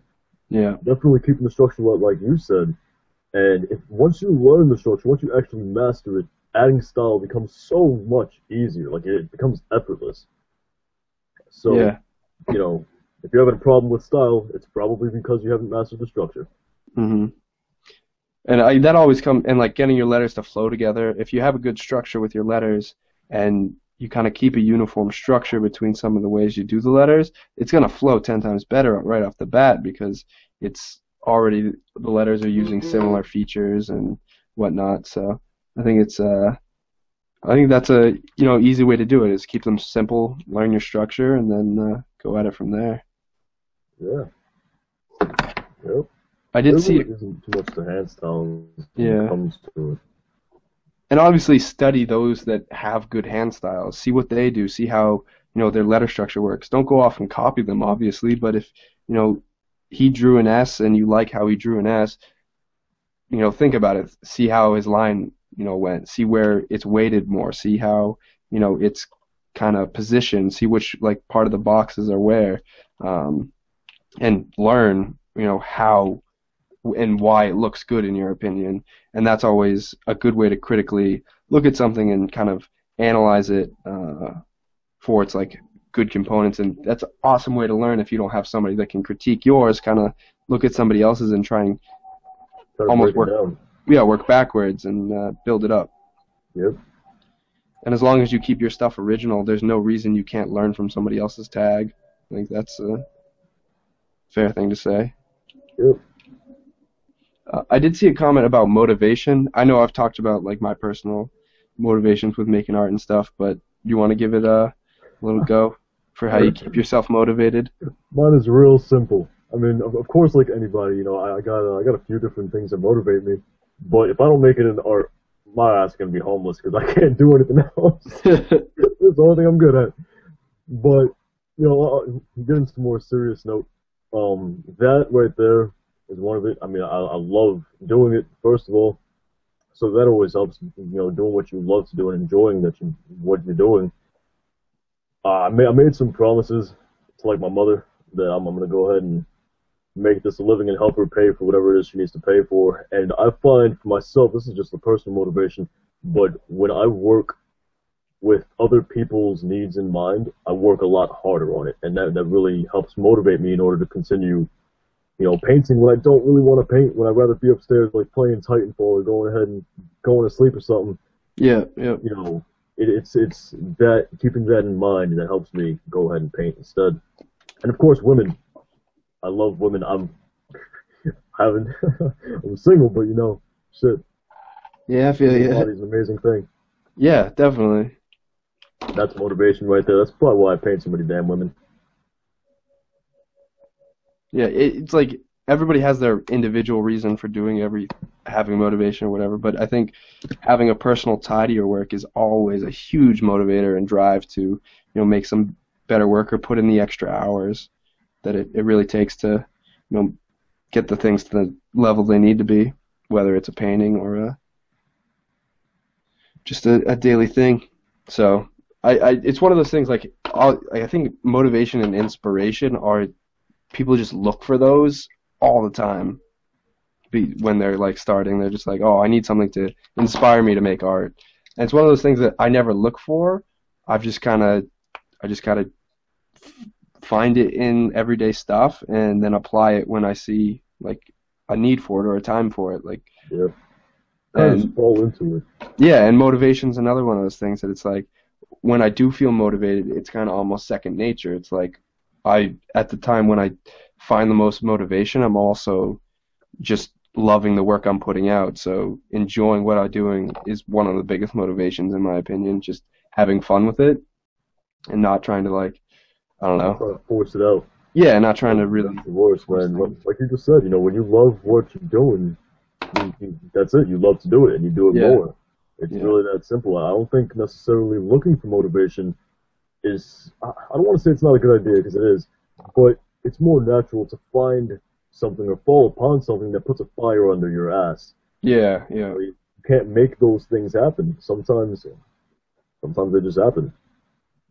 It's tough to like tell somebody, oh, you're not going to be able to find your motivation, but it's for them to find like really what gives them the need to put in those extra hours. Like much like you, I'm sure you've spent hours just like up late at night making art or doing something when you could have been, hanging out with friends or whatever, but putting in that time was, what was necessary to, for that day. So it's one of those things that it takes the right person and the right situation for you to understand what really drives you, and what really is going to be the stone for you to like step on to get to the next level. Because if you don't put the time in with art, you're never going to get anything out with it. So motivation is such a big thing that you really just have to look at it yourself and find it for you. Like, Yeah.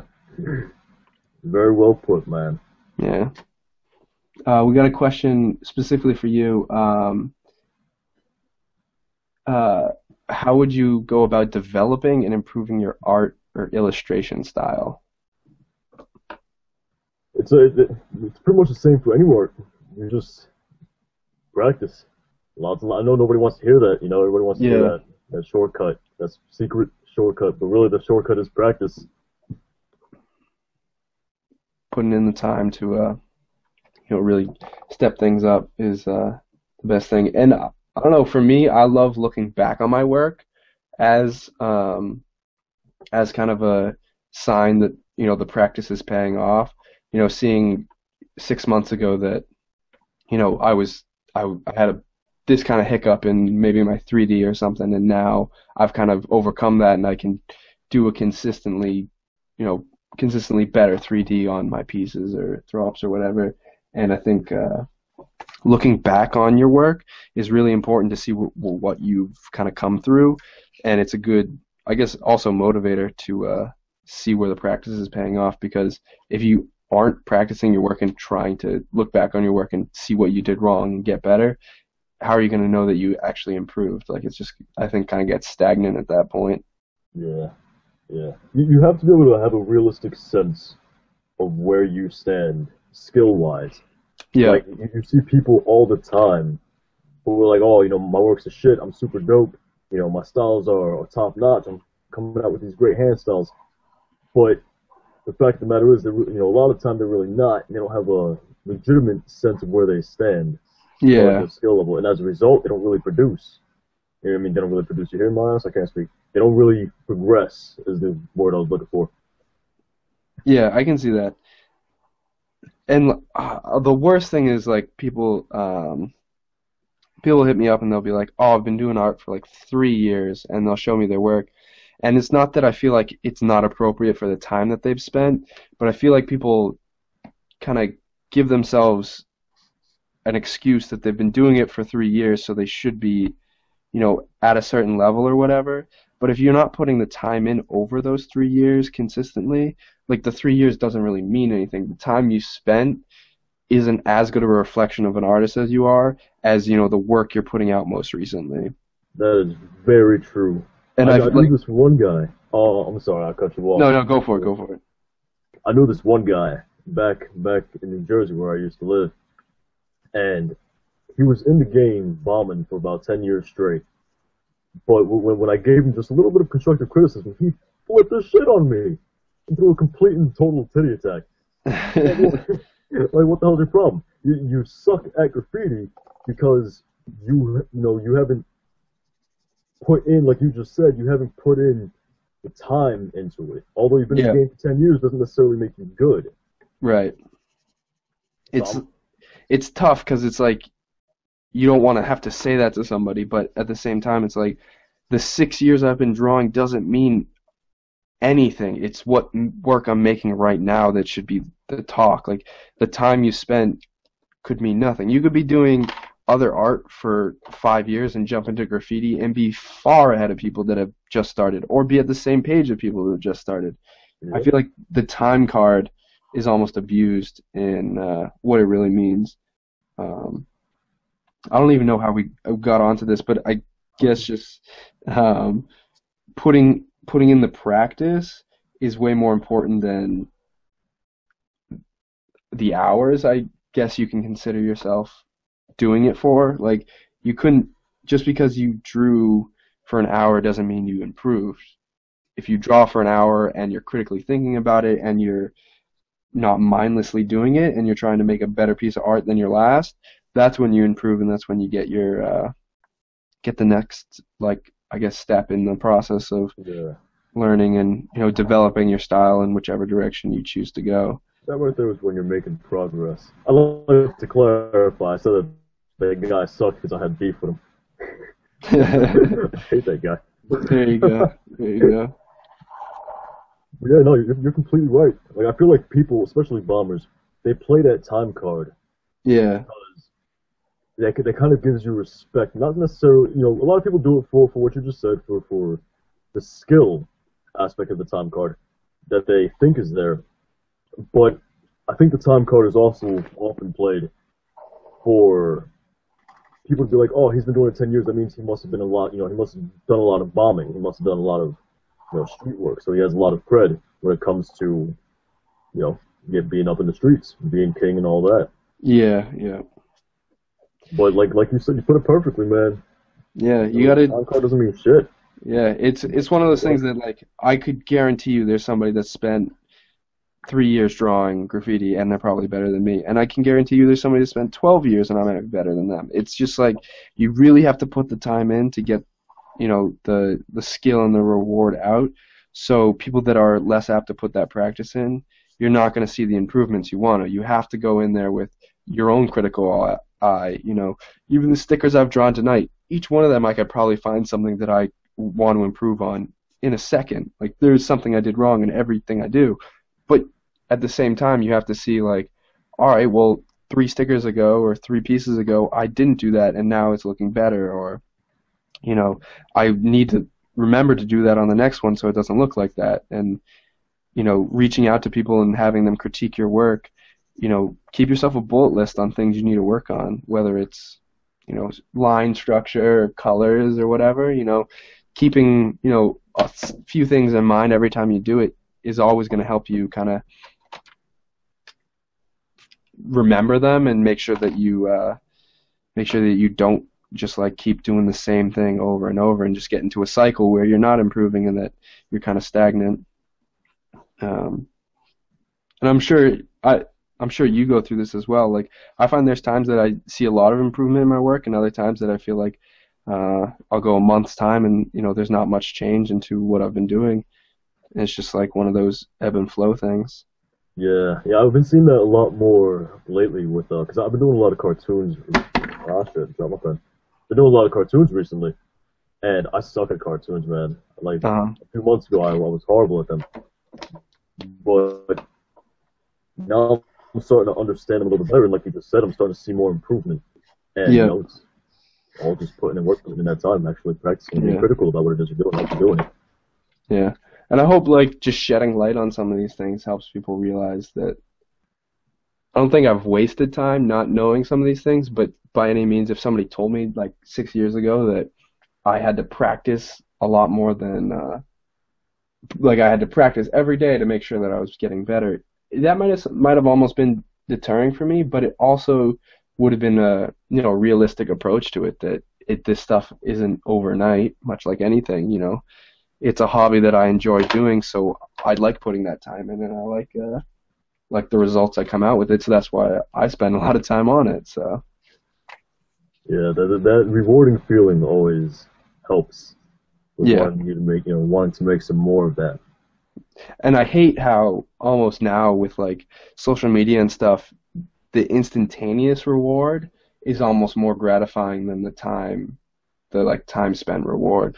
Because like I see so many people that harp on like follower numbers and stuff, and like, oh, you got 200 likes on this, it must be really good.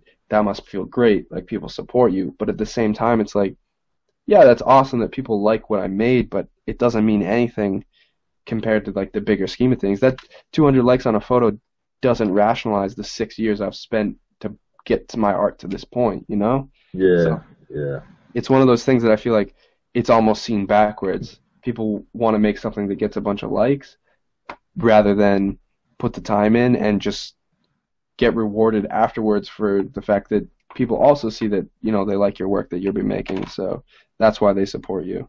I don't know. I feel like it's a little backwards, and that I hope it doesn't kind of self-destruct on itself, and people end up, not putting the time in and just focus on more Instagram followers and stuff. more content just for the Yeah, sake of instant gratification, not necessarily about the quality, more about the quantity. yeah, yeah, definitely. I think YouTube almost deters that pretty well with the fact that making videos is such a process. People don't want to put put all this time into editing a video all the time, kind of thing. So Yeah, I'd have to agree on that. Man, my Final Cut program, I try to do one thing that should take like a millisecond. That takes about 4 minutes. And yeah. this video editing shit takes way too long. I've been I was a stickler. I use Corel, uh, basically a different version of Photoshop for the most part, and I've been using it pretty much the entire time over the past couple of years, and I've gotten to know it really well. And the reason I did it is like I could buy it for like $50 and I didn't have to pay the monthly charges for Photoshop or whatever. And then I was like, all right, well, I'm at a point where I can, pay the monthly fee for Photoshop, and I think, and Photoshop is the industry standard now for everything. So obviously I should learn that instead of this one-off random program that I just happen to know better. And dude, relearning everything through Photoshop has been such a pain. Like the easiest stuff now to like do in the other program, I just find it so difficult, and I'm just like at the same steps that I was before. I'm like, all right, well, now like to do a simple like font work, let me go Google 5 tutorials, and this takes like an hour to do now, and it's just like I feel like I took 3 steps back trying to make one step forward. And it's like with, I feel like drawing it's less like that, but the video editing and everything, it's one of those things that like you get into, kind of you get comfortable with what you know, and then the industry changes on you, and there's a whole new program to learn, and that's such a downfall with video making. Like, God knows what the next video program I'll be using will be, and if I'll end up actually knowing half the stuff or not. So, Right? Things move quick. yeah, Things move quick. We gotta keep up with them. I'd be interested to see where things are 5, 10 years down the road with the internet and graffiti, because it's obviously way more popular now. There's no doubting Oh, that. yeah. Yeah, no, the internet has completely changed graffiti. I mean, I find Yeah. it so weird because when I started doing graffiti, the internet wasn't, well, I mean, the internet was around. It's just, my family was broke as hell and we couldn't really use it or afford it. Right. So, I wasn't on Graffiti Generator. I wasn't, looking at other people's work. I wasn't doing any of that. My ass would have to walk to a spot and see what I wanted to see. Mhm. But, just now with the instant access to graffiti from all over the world, it completely changes the game. That alone, I mean, Yeah, it's just your one. channel and my channel alone could be considered something that older graffiti artists haven't had in the past that changed Yeah, graffiti's landscape. and it's weird to think, but like, is it for the better? Is it for the worse? And what I like, a lot of people, I feel like there's like two stigmas towards it. There's one that it's the newer generation that's like, oh, it's great because, you know, I can now communicate with hundreds of artists all over the internet that all have the same passion for me. And then there's the other stigma that's the older generation that's, well, it's killing it because, the wrong people are getting involved, and it's no longer kind of a subculture. It's anybody that wants to join in can. And I feel like anything, uh, any like market style community, whatever, the more people that are involved, obviously changes that dynamic. But at the same time, the saturation that is created with so many people involved in it, the really like the truly great people still are able to stand out. Like the more people involved doesn't change the best of the best. The best of the best are still going to make crazy good artwork. And if there's a platform that's now available for everybody to see this, I don't think that's an issue at all. Um, do you get what I'm saying there? Like Yeah, no, I get what you're saying. Definitely what the you're saying. the more people involved doesn't change the people that are going to put the hard work, the Yeah, time in to make the best work. It does change, the lower end of the food chain where, there are a a lot of lot of people those guys trying are it gonna out. fall out. Yeah, those people are going to be out in a year, 6 months time. It's not going to change much for them, but it's going to change a lot for, now we're seeing people that are able to take graffiti as a fine arts career. There are plenty of artists that are now sponsored by paint companies to go around and paint murals that are amazing works of art. And that was never possible 5, 10 years ago. That was never a job outlook. Like, people comment on my videos, a handful of times they're just like, I aspire to be like a YouTube video maker, and I want to be a sponsored paint artist, and I want to make graffiti for a living. And it's like I feel like you have a better chance of being a professional athlete than this. Like there's probably less than a couple hundred people in the world that are able to do that, and most of the time it's a spin-off of another company or something that they're doing. But at the same time, if you work hard enough, you can create your own kind of job around that, you know? Yep.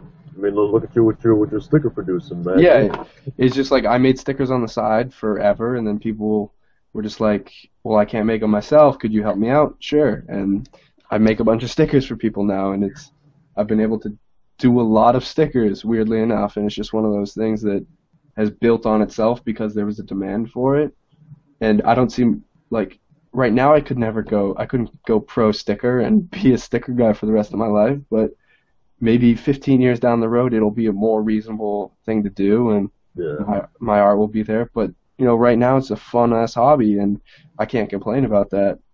And people that aspire to make something out of it from the start, I feel like that's where the saturation and like a lot of people doing it, it almost gives a false hope that yeah, sure, some people can make a living off of it, but you have to be realistic with yourself that if you put the time in and do your best, you will still have an opportunity at the end of the day, but you really have to be the best at it to make these things happen. So Yeah. And going back a little bit to the graffiti landscape changing because of the internet and how people feel about that, like the old school and the new school. I find that whole conversation really, I don't know how to put it. I find it interesting because the quote unquote old school people who are complaining about this type of thing don't realize, like, they're not looking at the bigger picture here, right? Back when graffiti first started, we had the trains, and graffiti was 100% illegal. yeah, Back then, the old school people like Baby 168 and every other old school artist, Stay High 149, Taki, all those guys, they never thought that stuff was leaving. Like, yeah, they thought that stuff was staying around. And when that changed, and you had people coming into the game in the mid 80s and all that, those people that started in the 80s were considered new school. And right, the old school people that first started it looked at the people in the 80s like, look at these toys, look at these kids just starting up. They don't know anything about the graffiti history. They don't know anything about this or that. They never thought, 10, 20 years down the line, graffiti would be in galleries. Now it's in galleries. A lot of people are okay with that. Back in the day when people were just painting trains, some graffiti artists, a lot of elitist trained graffiti artists, thought you were a toy if you were painting walls. right, yeah, Right? But now the perspective has changed. Like, the landscape has changed. So yeah, if you don't evolve with the culture, if you don't go in the direction it's going, then your ass is going to get left behind. Like, yeah, I was mentored by an old school graffiti artist named Demer. If any of you guys want to go ahead and check him out, Demer of the BS crew. And it was funny to see because around him, you would meet a lot of old school graffiti artists, like Chino. I even saw people like Ron, these people I've talked to and all that. And chilling around them, it's hilarious to see how these guys don't respect the old school elitists who looked down on the people who thought the culture was, who they didn't respect the elitists who didn't like the new school.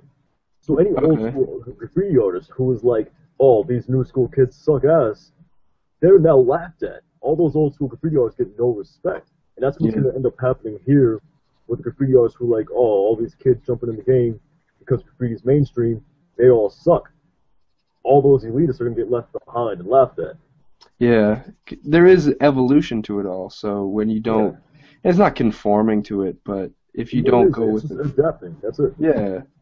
And it's like you can, and there's no way to predict where it's going, but you got to, at the end of the day, make the art that you want to make. And if you're reluctant to, I don't even think there's like a style that you need to aspire to be. If you're reluctant to just like not change with like where the world is going in retrospect with it, you're not gonna, like you said, keep up, and you're gonna just fall behind. Yep. Man, you So said that you much better than me. I'm over here stuttering over my words. I can't speak. no, I just reiterated what you said, but it's like you got to keep up with it, and you got to be accepting of everything. And with the internet being such a part of it, I have to be as accepting as you and the next guy to the direction it's going. And if, I think a great example of that is like Flickr used to be the hub of everything. Flickr was more popular than YouTube between the sticker artists and I'm sure plenty of artists for the longest time. And then it literally died overnight. As soon as Instagram came in here, Flickr was nothing. Nobody uses Flickr anymore. And it's one of those things, if you just kept posting to Flickr, you would have become a nobody. And that's just a raw example of a social media site totally changing the game Yeah. with respect to how people find your work. So if, you weren't able to post to Instagram for your work, how are you going to, reach the audience?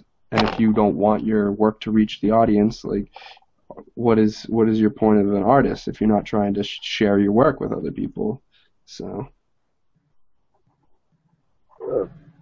That topic of the landscape of the game changing is that topic can go on for a while. That's a deep topic. yeah, and God knows where we would end up or where things are going. Like your guess is as good as mine as what the landscape will look like in 6 months or a year. Like it could be very different. It changes real quick. I mean, just graffiti 5, 10 years ago, when I was just Yeah. starting off, it's different. Like I said in the video, how you didn't ask somebody what they wrote because you Right. didn't know Yeah. who they were. I mean, that's completely changed now. That's the first thing you ask when you talk to somebody. Yeah. And it's kosher to ask that. Like that's cool. Like I don't think nobody's really. I mean, sure, I've met a few people that are hesitant, but Yeah, you're always gonna have those guys who are a little bit more cautious, and you know what? You gotta respect that at the end of the day. yeah, definitely. But it's But a lot more friendly of an environment nowadays. yeah, and I've been fortunate to go to like a handful of shows that are specifically graffiti shows and whatnot, and it's a very different atmosphere. For myself, I started with the internet, and that was my only introduction to it. I didn't know anybody that did it. I didn't know anything about it. I just found some photos, found some videos, and was, kind of awestruck with it, and was like, hell, like, let me try. And then, fortunately enough, like, I've been able to now, meet people and actually, like, exchange artwork in person and whatnot. And it's a very different side of things. And I think never being exposed to that is a dangerous thing. So I think that's a side of like art and graffiti that will be interesting because if you never take the opportunity to expand outside of just doing it yourself and doing it on the internet, I think that changes the landscape on an individual level. Like Yeah. it's a lot of perception based because it is so, I guess, just singular. And I think it is art and specifically graffiti is a very community-based thing. There's a reason people become like join up in crews and people kind of associate with a bigger calling because of graffiti. And I think that's a huge factor to it that I was so abstracted from just because of my location and just because of everything about that for the longest time. But it's definitely something that shouldn't be ignored. You should definitely try to reach out to be a part of something in person rather than just a social entity on the online.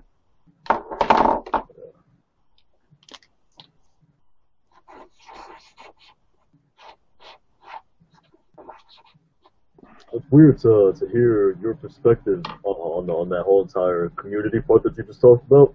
Hmm. I agree 100%, but I feel like YouTube, for me, only because I create content on the site. I feel like it's almost pushed me further away from the people I used to know as far as graffiti is concerned. Okay.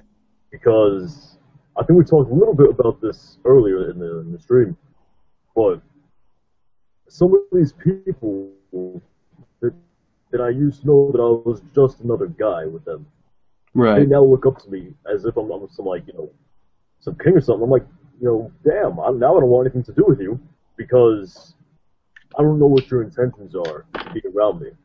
Oh yeah. It's a very, like you said, it's a very community-driven thing, But when you're in that kind of position, the community kind of gets skewed. Yeah, Because I once can see again, you don't know that. what people's intentions are. Yeah, I've gone to a handful of shows, and I haven't seen people like almost befriend me, but I could see that as like there's a title to your name because of the internet, so they're more apt to do things around that, or quicker to judge maybe. Yep. And it's tough to it's tough to see that ahead of time, but in the same sense, if they are quick to judge or they are going to do those things, maybe they're not the right people to be associating with at the end of the day, anyways. I agree. Um, so it's one of those like obviously at the end of the day, you're going to find yourself around the people that you want to be around, um, and that shouldn't be a deterrent. But it's interesting to see, especially with both of us having you having obviously the traditional route of starting into graffiti, but now also having the internet side, and me almost the reverse of that, starting on the internet and trying to get traditional because I think it's way more organic at that level. Yeah, Um, it's a lot more fun on yeah, that no, level. definitely.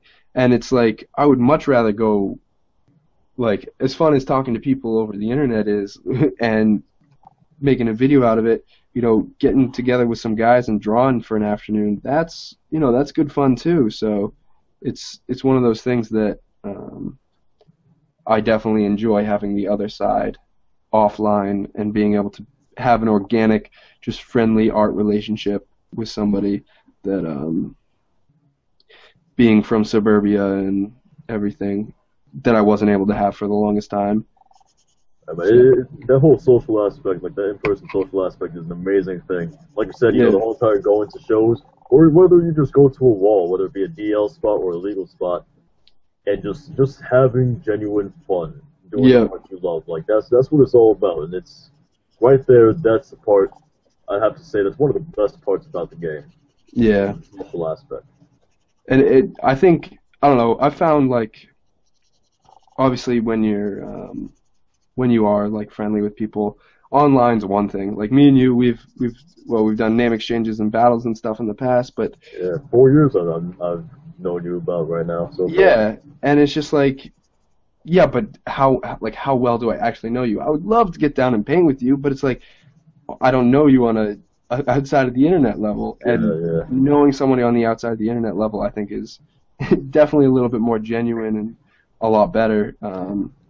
Not to say that having No, I get you 100%. I a agree. friend over the internet's bad, but like, geez, branch out, people, because I see kids that are just like talking about, they do this all by themselves or whatever. And I did that for the longest time, and I was just like, I was so sick of it. I was just like, I was ready to, quit myself just because I didn't have anybody to share it with. And luckily, there was like plenty of people on the internet. But God, it's a blessing to have like being in the city now, with school and all. It's just like so much better to once at least once a month go down to a show and just chill out and talk art with somebody that's because like I don't know, my social friend group right now, none of them are like graffiti artists or stick artists. Well, I That don't is our hang out with only them. social friend group. Yeah, I don't hang out with stick artists every waking second of the day. Like I keep those, like, not that I keep them separate, but they just kind of keep themselves separate. Like, and it's one of those things. It's like if you don't reach out to have both sides of it, you're kind of doing it wrong, in my opinion. I did that for too long, and I don't know. I was so bored and like lazy with it because it was just such a me thing that I lost a lot of interest. It gets old real quick. Yeah, It really does. I've seen graffiti artists even without the internet. People graffiti artists who never post on the internet. I've seen some of these guys completely detach themselves from the social interaction of graffiti, and I don't even know how to explain them. Those guys, I don't even know where to go with that sentence. They just, yeah, I legit don't know where to go with that sentence. I can't explain that for a graffiti artist. I can't relate to it. I can't relate to it at yeah. all.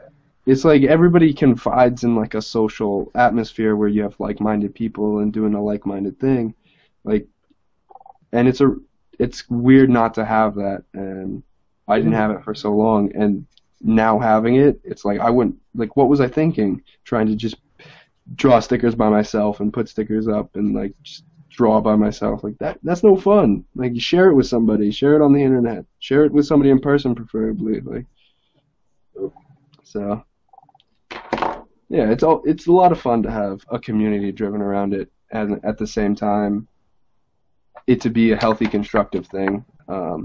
And I feel like in person's way more healthy than online. We got into this a lot before, but Yeah. you know, in person you don't have the standard internet hater. In person, you have a lot more genuine people. Yeah, because they're afraid to say that in person. If they Yeah, wouldn't, exactly. they wouldn't Because dare there are say physical repercussions to outing somebody like that when you're in it. person. And I feel like people should maybe think about that next time they make a comment. Yeah. But back when I was a super toy, like I was horrible graffiti artist. I would go ahead and tell people exactly how I felt.